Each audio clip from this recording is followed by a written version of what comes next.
Assalamualaikum warahmatullahi wabarakatuh. Alhamdulillah, pada kesempatan di tahun ajaran 2021-2022 kita masih bisa mengikuti rangkaian pembelajaran yang diawali dengan penyelenggaraan PLS, pengenalan lingkungan sekolah. PLS ini menjadi wahana bagi para siswa kelas 10 untuk menyesuaikan kultur pembelajaran dari model remaja, SMP, madrasah, menjadi dewasa, ke arah kultur baru yang tentunya akan berbeda, yang akan diterapkan di SMA, SMK maupun di SMLB, sebagaimana yang digariskan oleh pemerintah. Kemudian juga program unggulan dari pemerintah pusat, pemerintah provinsi maupun dari cabang dinas. Dengan MPLS ini kita berharap pengenalan lingkungan sekolah ini bisa dilakukan lebih cepat, sehingga siswa bisa memahami bagaimana implementasi pembelajaran yang akan diterapkan oleh sekolah. Dengan catatan, kita sama-sama tahu bahwa pandemi ini mungkin berakhir, tapi COVID-nya tidak. Sehingga model pembelajaran jarak jauh, apakah daring maupun offline, ini menjadi sesuatu yang baru, yang harus dikuasai, yang harus dibiasakan, bukan hanya oleh para guru dan internal sekolah, tetapi juga para siswa. Selamat, mudah-mudahan waktu yang tersedia bisa dimanfaatkan. Para guru dan adik-adik, para pembelajar, di tahun ajaran 2021-2022 yang dimulai bulan Juli sekarang ini, ada beberapa hal pokok yang menjadi perhatian setiap sekolah. Termasuk di dalamnya adalah pengelolaan pembelajaran yang akan adik-adik hadapi. Yang pertama, tadi saya sudah disampaikan dari awal bahwa pandemi mungkin berakhir, ya, berubah menjadi endemi atau skala lokal, sehingga pembelajaran tidak lagi kembali kepada pembelajaran model lama yang berbasis tatap muka. Sekarang kita harus menyesuaikan dengan model baru, kebiasaan baru, dan kenormalan baru. Kita sebut adaptasi kebiasaan baru. Sehingga pembelajaran jarak jauh, apakah melalui online, idealnya sih melalui online, ya, melalui aplikasi. Tetapi kalaupun itu tidak memungkinkan karena alasan ekonomi, alasan jaringan dan sebagainya, bisa dengan model offline, modul atau dengan guru kunjung atau berkumpul di beberapa titik pertemuan. Semua itu tentunya perlu kedewasaan dan kesadaran diri kita masing-masing.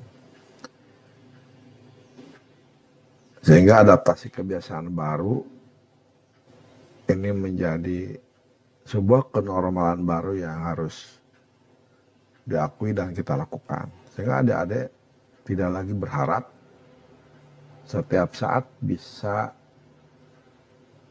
mengadakan pembelajaran tatap muka di sekolah. Kebiasaan-kebiasaan pembelajaran sekarang akan berbasis rumah dan lingkungan. Ini cukup luar biasa karena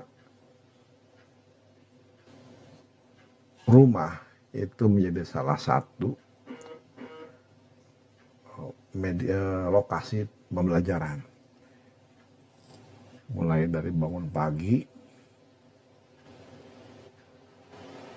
masuk ruang kelas, walaupun online ya, kemudian bagaimana mengatur waktu, sehingga aktivitas lain juga masih dilakukan ya. Jangan sampai gara-gara adaptasi kebiasaan baru, adik-adik malah sehari penuh ada di dalam kamar. Alasan belajar, padahal di rumah itu banyak kegiatan lain yang justru juga bagian dari pembelajaran. Bagaimana membantu orang tua, beberes rumah, menolong ibunya misalkan masak nggak ada air, angkut galon, ya ada lah gitu. Harus bisa membantu, bisa mengatur waktu, kapan saat belajar, kapan saat bermain, dan kapan di sela-sela waktu itu bisa membantu orang tua, bahagiakan mereka,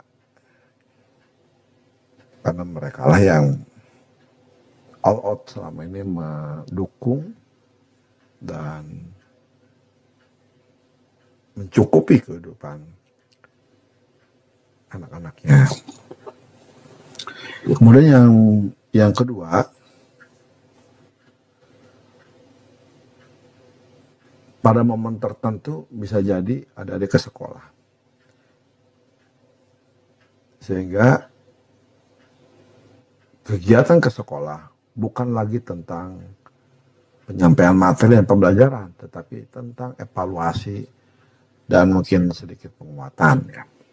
Karena adik-adik ke sekolah itu paling proporsinya ya hanya 30%. Kalau satu minggu ada 5 hari ya, mungkin dalam seminggu hanya sehari 2 hari ke sekolah. Sehingga tidak memungkinkan pembelajaran itu dilakukan di sekolah.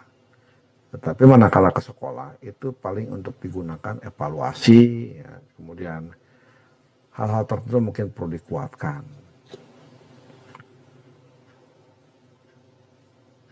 Itu pun bisa dilakukan nanti setelah PPKM darurat dicabut ya. Karena selama PPKM darurat, maka seluruhnya kegiatan pembelajaran dilakukan dengan jarak jauh. Tapi setelah dicabut, maka pembelajaran menjadi kombinasi antara jarak jauh dan sekolah. Tapi tadi di sekolah itu hanya untuk evaluasi dan penguatan, sehingga tetap saja kebiasaan-kebiasaan pembelajaran dengan jarak jauh, online maupun offline, di rumah atau di lingkungan rumah ya, itu menjadi hal baru yang memang harus dibiasakan, harus ya dinikmati gitu, karena itulah cara terbaik yang jauh lebih aman dan efektif di era sekarang ini. Sehingga lingkungan rumah ya, baik di dalam rumah, di sekitar rumah ya, halaman, dan bisa jadi sekali waktu ke pemukiman warga, ke lingkungan sekitar ya, itu menjadi basis pembelajaran. Bagaimana kita menunjukkan semangat nasionalisme misalnya dengan cara apa? Pasang bendera itu pada saat upacara hari besar ya, pasang bendera, patriotisme ya, kita mau menolong saudara, kemudian berjiwa sosial ya, kita beresin rumah, kemudian respect terhadap orang tua gitu ya. termasuk juga tentang pengetahuan. Banyak pengetahuan yang implementatif yang bisa kita terapkan di rumah. Semua mata pelajaran. Misalkan matematik. Adik-adik sama orang tua suruh ngangkut galon. Kita bisa menebak berapa volume galon. Mana jari-jari, mana tinggi gitu ya, mana lingkaran gitu ya. Di sana ada tentang pembelajaran. Tentang biologi, tentang fisika, semua tentang mata pelajaran ada di rumah. Justru itu jauh lebih implementatif buat adik-adik. Yang berikutnya juga penguatan pendidikan karakter juga akan terintegrasi dalam kegiatan pembelajaran. Bagaimana adik-adik disiplin masuk ke Zoom atau ke aplikasi lainnya. Bagaimana reaksi aktivitas dalam pembelajaran. Apakah handphone atau laptopnya dipantang sementara adik-adik nggak tahu ada di mana gitu ya. Yang benar ada perhatian, ikut diskusi yang intens ya, aktif, kemudian hadir tepat waktu dengan pakaian yang rapi, sudah matang gitu. Jangan sampai pakaian dulu api atasnya doang, ya. Baju putih, pakai lambang-lambang aksesorisnya, bawahnya kolor. Itu kalau terbiasa seperti itu ya, nanti lama-lama pasang hanya pakai kolor doang. Itu yang kita hindari. Pembiasaan yang baik, berpakaian rapi waktu di rumah, lengkap, sudah bisa ngatur waktu, bisa makan dulu, jangan sampai seharian di depan laptop makan kelewat, gitu ya. Sehingga di situ terjadi pembiasaan yang positif, bagaimana mengatur waktu, tanggung jawab, dan berbagai karakter yang perlu ada ditanamkan ke dalam diri kita menjadi bagian dari diri kita itu sendiri. Kemudian kompetensi lulusan nanti setelah 3 tahun, tetap nilai akhir yang kita perhatikan adalah kualitas spiritual, pola sikap atau karakter ya, pengetahuan dan skill. 4 dimensi tersebut menjadi kompetensi yang kita harapkan terbaik yang ada dikuasai. Sehingga 3 tahun ini ya manfaatkan sebaik mungkin agar kualitas spiritual kita semakin baik ya. Yang Islamnya rajin sholat, yang agama lainnya juga rajin beribadah ya. Kemudian perilaku kita, karakter kita juga semakin menyadari pentingnya berjiwa sosial, pentingnya sebuah tanggung jawab, kasih sayang, menghargai, toleransi, setiap hari dibina di rumah dengan keluarga, dengan orang tua, dengan saudara. Ya. Pengetahuan, ya, juga dalam pembelajaran terus kita berikan dengan mungkin dengan model pendewasaan ya. Adik kudu belajar sendiri. Pertemuan dengan aplikasi hanya untuk berdiskusi ya, selebihnya belajar sendiri.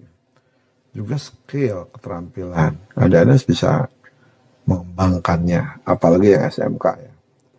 Sehingga ya, lingkungan rumah bisa dimanfaatkan sebaik mungkin. Ada sekolah yang mengatur seperti apa modelnya. Dan yang terakhir tentang fokus pembelajaran 2021-2022 bahwa kesehatan menjadi fokus utama.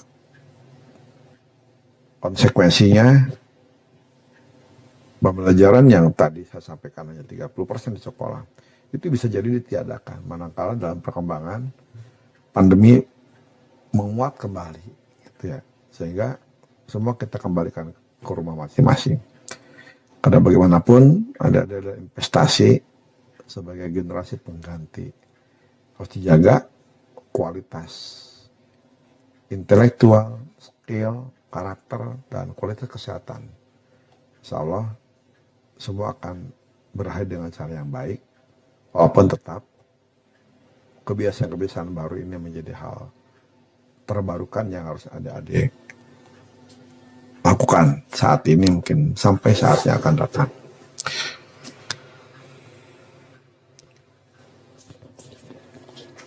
Adik-adik, dari keseluruhan yang tadi saya sampaikan, harapan besar dari kami sebagai generasi old ya, atau juga pemerintah saat ini, kita berharap kesadaran dalam diri adik-adik itu betul-betul bisa menguat. Pahami, adik-adik adalah generasi unggul, berhak untuk sukses, berhak untuk menjadi orang yang hebat. Karena apa? Sebuah kreativitas,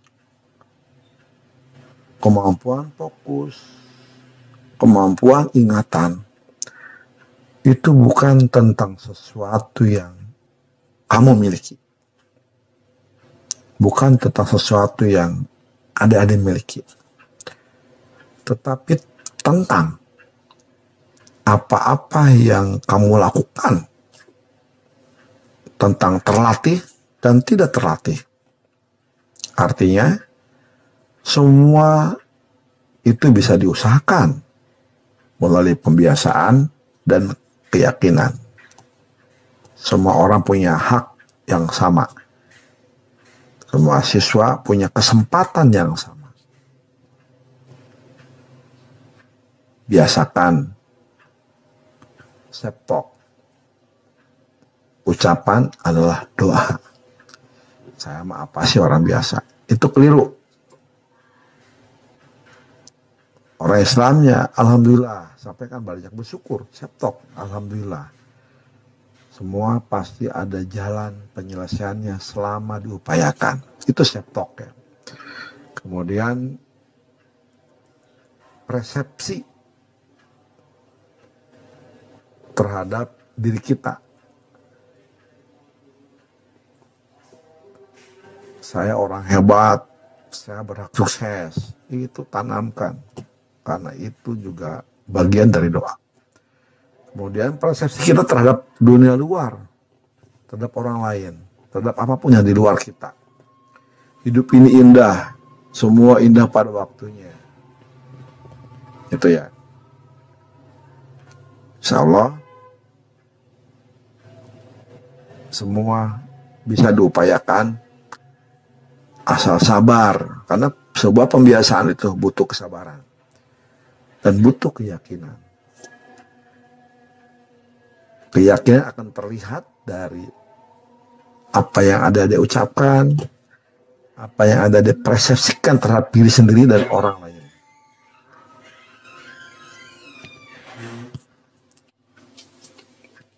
Maka mulailah sesuatu atas kesadaran, keyakinan dalam diri sendiri. Umpama telur nih, telur ayam, telur bebek, telur angsa ya. Kemudian kita berikan tekanan dengan berbagai cara dari berbagai arah, maka dia akan pecah. Apa yang terjadi? Kalau telur pecah dengan tekanan dari luar atau ditakol ke sendok gitu ya, maka dia akan berakhir di penggorengan. Atau mungkin jadi bagian dari bahan baku kue. Tetapi kalau telur ini dirami, kemudian tekanan luar biasa dari dalam, pecah dan keluarlah seekor itik. Telur pecah karena tekanan dari dalam, maka hal-hal besar akan segera dimulai.